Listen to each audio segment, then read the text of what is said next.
ನಮಸ್ತೆ ಅಂಶು ಅಶೋಕ್ ಹೆಗಡೆ. ದಾದಾ, ಇದು ದೀಪಾವಳಿ ಹಬ್ಬದ ಸಂಭ್ರಮಗಳು. ಹೌದು. ನಮ್ಮ ಇದರಲ್ಲೆಲ್ಲ ನಂಗಳ ಈ ಉತ್ತರ ಕನ್ನಡ ಜಿಲ್ಲೆ, ಎಸ್ಪೆಷಲಿ ಸಿರ್ಸಿ ಈ ಕಡೆಲೆಲ್ಲ ಈ ಹಬ್ಬದ ಈ ದೀಪಾವಳಿ ಹಬ್ಬ ಅಂತಂದ್ರೆ ದೊಡ್ಡ ಹಬ್ಬ ಅಂತ. ನನಗೆ ದೀಪಾವಳಿ ಹಬ್ಬ ಅನ್ನೋದೇ ಗೊತ್ತಿಲ್ಲ. ಚಿಕ್ಕವರು ಇದ್ದಾಗ ದೀಪಾವಳಿ ಹೇಳುತ್ತಂತ ಇದಕ್ಕೆ ದೊಡ್ಡ ಹಬ್ಬ ನವರಾತ್ರಿ ಹಬ್ಬ ಮುಗಿದ್ಮೇಲೆ ದೊಡ್ಡ ಹಬ್ಬದ್ದು ಅಂತ. ಹಾಗಾಗಿ ಈ ಹಬ್ಬಗಳಲ್ಲಿ ದೊಡ್ಡ ಹಬ್ಬ ಅಂತ ರಾಜ ಈ ತರದ್ದು. ಓಕೆ, ಈಗ ನಿಮ್ಮ ಕಡೆ ಅಂದ್ರೆ ನಾರ್ತ್ ಅಲ್ಲಿ ಅಮೃತ್ಸರ್, ಪಂಜಾಬ್ ಆ ಕಡೆ ಎಲ್ಲ ಹೆಂಗೆ ನಿನ್ನ ಒಂದಷ್ಟು ಕೆಲವು ಚಿಕ್ಕವರಿದ್ದಾಗಿಂದ ಹಿಡಿದು ಈಗಿನವರೆಗೂ ಒಂದ್ಸರಿ ನೆನಪಿನ ಬುತ್ತಿಯನ್ನ ಎತ್ತಿಟ್ಬಿಡು. ಓಕೆ, ನಮಗೂ ನೀವು ಹೇಳ್ದಂಗೆ ಇದು ದೊಡ್ಡ ಹಬ್ಬ. ಓಕೆ, ಎಲ್ಲದಕ್ಕಿಂತ this is my most most most favourite festival.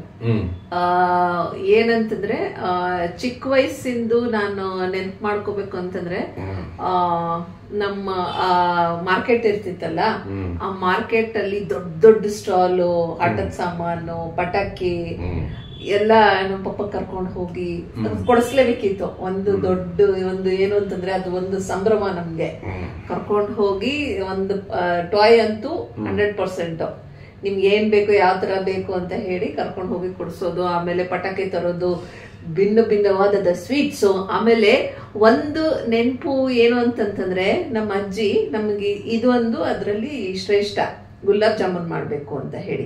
So ನಮ್ಮ ಅಜ್ಜಿ ಅದನ್ನ ಮನೆಯಲ್ಲೇ ಪ್ರಿಪೇರ್ ಮಾಡ್ತಿದ್ರು. ಮತ್ತೆ ನಮ್ ಕಡೆ ಏನಂತಂದ್ರೆ ಅದನ್ನ ದೇಸಿಗಿಯಲ್ಲೇ ಮಾಡ್ಬೇಕು ಅಂತ ಹೇಳಿ. ಸೊ ಎಲ್ಲ ಅವರೇ ಪ್ರಿಪೇರ್ ಮಾಡಿ ಎಲ್ಲಾ ಡಬ್ಬಗಳಿಗೆಲ್ಲ ಹಾಕಿ ನಮ್ಮ ಅತ್ತೆ ಮನೆಗಳಿಗೆ, ಅಂದ್ರೆ ವಿ ಕಾಲ್ ದಮ್ ಬುವಾ. ಓಕೆ, ಸೊ ಅವ್ರ ಮನೆಗೆ ಎಲ್ಲರಿಗೂ ಹೋಗಿ ಕೊಟ್ಟು ಬರೋದು. That was one of the like ಹಿಂಗೆ ಹೊಸ ಬಟ್ಟೆ ಹಾಕೊಳ್ಳೋದು, ದೀಪಾವಳಿ ದಿವಸ ಲಕ್ಷ್ಮೀ ಪೂಜೆ ಮಾಡೋದು. ಅದು ಆ ಕೆಲವೊಂದು ಅದರಲ್ಲಿ ವಿಶೇಷತೆ ಏನಂತಂದ್ರೆ ಅದು ಆ ಮಕ್ಳಿಗೆ ಕೊಡ್ಬೇಕು. ಅದನ್ನ ಒಂದು ಉಂಡೆ ಇರುತ್ತೆ, ಅದು that is specially for the thing. ಇದನ್ನಂತಾರಲ್ಲಪ್ಪ, ಏನಂತಾರೆ, I don't know the name of it in Kannada. So ಆ ಉಂಡೆ ಅದು ಮಕ್ಕಳಿಗೆ ಕೊಡಬೇಕು ಅಂತ ಹೇಳಿತ್ತು. So we were all waiting, ಆ ಪೂಜೆ ಮುಗಿದ್ಕೊಳ್ಳೆ ಅದು ನಮಗೆ ಬರುತ್ತೆ ಅಂತ ಹೇಳಿ.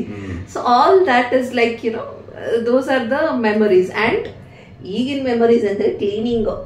ಈಗಿಂದ ಇದು ಅಂತಂತಂದ್ರೆ okay, C during Deepavali, so the main reason behind it is, one is you have to, why we do ಈ ತರ ಕ್ಲೀನಿಂಗ್ ಎಲ್ಲ ಹಬ್ಬಗಳ ಹತ್ರ ಏನಕ್ಕೆ ಮಾಡ್ತೀವಿ ಅಂತಂದ್ರೆ you have to declutter everything. ಏನೇನ್ ಬೇಡ ಅದನ್ನ you have to dispose. Same way ಅದು ಮೆಟೀರಿಯಲಿಸ್ಟಿಕ್ ಏನಿದೆ ಅದನ್ನ ನಾವು ಡಿಸ್ಪೋಸ್ ಮಾಡ್ತೀವಿ. But even in our mind we have to declutter what is not required.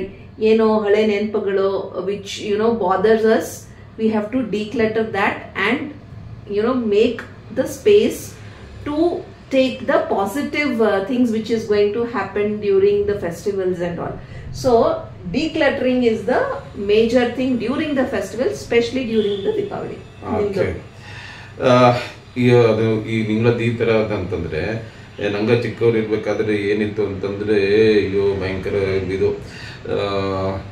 ಗೊಂಡೆ ರೋಗ ಅಂತ ಬರೋದು, ಅದು ಅಡಿಕೆದು ಇದೆಲ್ಲ ಮಾಡ್ಬಿಟ್ಟು ಮಕಂಡ ಅಂತ ಎತ್ತನಿಗೆ ಇದೆಲ್ಲ ಇದು ಮಾಡೋದು. ಆಮೇಲೆ ಈ ಕೆಮ್ಮಣ್ಣಿಂದು ಮತ್ತೆ ಇದ್ರದ್ದು ಇನ್ನೊಂದು ವೈಟ್ ಇದ್ರದ್ದು ಸಿಕ್ತು, ಅದನ್ನೆಲ್ಲ ಸಿದ್ಧಲಿಂಗ ಅಂತ ಇಡೀ ದನಗಕ್ಕೆಗೆ ಎಲ್ಲ ಹೊಡೋದು. ಆಮೇಲೆ ಗೋಪೂಜೆ, ಆಮೇಲೆ ಬಲಿವಂದ್ರನ್ನ ಕರೆಸೋದು, ಅದನ್ನ ಕಡಿಸೋದು, ಈ ನರಕ ಚತುರ್ದಶಿ, ಈ ಬಲಿಪಾಡ್ಯಮಿ, ಇದೆಲ್ಲ ಏನೇನ್ ಇದು ಹಬ್ಬ ಅಂತಂದ್ರೆ ಹಬ್ಬ. ಆಮೇಲೆ ದೀಪಾವಳಿ ಹಬ್ಬದ ದಿವಸ ಏನು ಅಂತಂದ್ರೆ ಈ ಕಡೆ ಎಲ್ಲ ಸಂಕ್ರಾಂತಿಯಲ್ಲಿ ಮಾಡತ್ತಂತ ಅನ್ಸ್ತು, ನಮ್ಮಲ್ಲೆಲ್ಲ ದನ ಬೈಲು ಅಂತ ಒಂದ್ ಮಾಡೋದು. ಎಲ್ಲಾ ಎತ್ತುಗಳನ್ನ ಇದು ಎಲ್ಲ ಅದು ದನದ ಬೈಲು ಅಂತಾನೆ ದೊಡ್ಡ ಗ್ರೌಂಡ್, ಅಲ್ಲೆಲ್ಲ ಏನು ಆ ಎತ್ತಿಗೆ ಇದು ಬಾಶಿಂಗ ಅದು ಇದು ಒಂದು ಒಬ್ರ ಮನೆಗಿಂತ ಒಬ್ರದ್ದು ಕಾಂಪಿಟೇಷನ್ ಅಲ್ಲಿ ರೆಡಿ ಮಾಡ್ತಿದ್ದ. ಆಮೇಲೆ ಅದೇನ ಹೇಳ್ತಿರೋದು ಗೋಪೂಜೆ, ಅದಕ್ಕೆ ಚರುಗು ಅದು ಇದು ಅಂತ.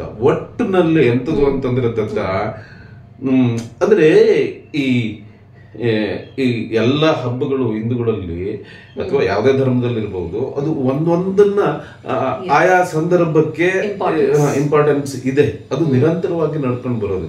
ಈಗ ಒಂದು ಸಿಂಪಲ್, ಈಗ ಏನಾಗ್ತು ಅಂದ್ರೆ ಆಗ್ಲೇ ನೀನ್ ಹೇಳೋದಿಲ್ಲ, ಎಲ್ಲ ಕೆಟ್ಟದ್ಗಳು ಏನಿದೆ ಅದನ್ನೆಲ್ಲ ಮರ್ತು ಬಿಟ್ಟು ಹೊಸದ್ರ ಬಗ್ಗೆ ಹಳೆದ್ರ ಬಗ್ಗೆನೇ ಚಿಂತೆ ಮಾಡ್ಕೊಂತು, ಹಂಗಾತು ಆ ವರ್ಷ ಹಿಂಗಾತು ಬಿಟ್ಬಿಡೋಣ.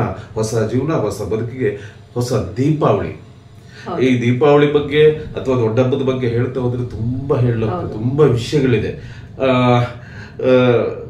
ಇನ್ನು ಇಷ್ಟ ಮಾತಾಡಲ್ಲ, ಇನ್ನು ಮಾತಾಡಿದ್ರೆ ಸಿಕ್ಕಾಪಟ್ಟೆ ಬೇಡ, ಇಷ್ಟೇ ಮಾತಾಡಿ ಸಾಕು. ನಿಮ್ಗೆಲ್ಲರಿಗೂ ದೀಪಾವಳಿ ಹಬ್ಬದ ಹಾರ್ದಿಕ ಶುಭಾಶಯ. ಇನ್ನೊಂದು ಈ ಹುಡ್ರದ್ದು ಅದೊಂದು ತಲೆ ಬಿಸಿ ಎಂತದ್ದು, ಈ ಪಟಾಕಿ ಗಿಟಾಕೆಲ್ಲ ಹೊಡ್ಕೊಂಡು ಕಣ್ಣು ಗಿಣ್ಣು ತಕ್ಕಂದು ಅದೆಲ್ಲ ಮಾಡ್ಕೊಳ್ಳಿ ಅದನ್ನೇ ಹೇಳೋದು. ಓಕೆ, ಮತ್ತೊಮ್ಮೆ ಎಲ್ರಿಗೂ ಅನ್ಶು ಅಶೋಕ್ ಕಡೆಯಿಂದ ದೀಪಾವಳಿ ಹಬ್ಬದ ಶುಭಾಶಯಗಳು. ಹ್ಯಾಪಿ ದೀಪಾವಳಿ. ನಮಸ್ತೆ. ನಮಸ್ತೆ.